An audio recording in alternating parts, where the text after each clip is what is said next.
আসসালামু আলাইকুম সম্মানিত দর্শক, সকলকে নিয়োগ্র নার্সারিতে স্বাগতম। আপনারা দেখতে পাচ্ছেন সরাসরি আমাদের নার্সারি থেকে আজকে ডেলিভারির কাজগুলো প্যাকেজিং চলছে এবং এখানে দুইজন কর্মী সরাসরি প্যাকেজিংগুলো করছে। আপনারা দেখুন কিভাবে প্যাকেজিংগুলো হয়েছে, খুবই যত্ন সহকারে এখানে প্রতিটি গাছই প্যাকেজিং চলছে এবং এগুলো দেশের বিভিন্ন স্থানে চলে যাবে।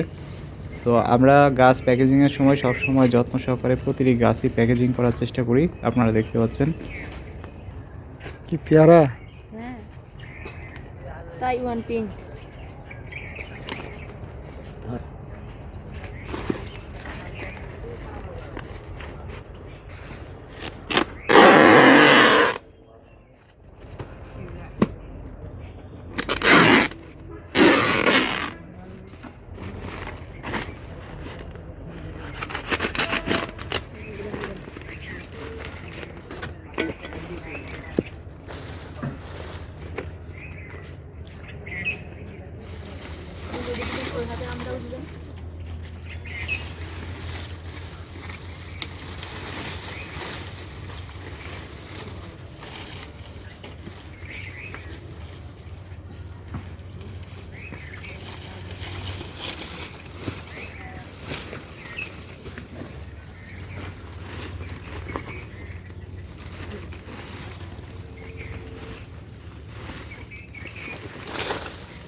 ভাইয়ের সাথে গল্প করছে।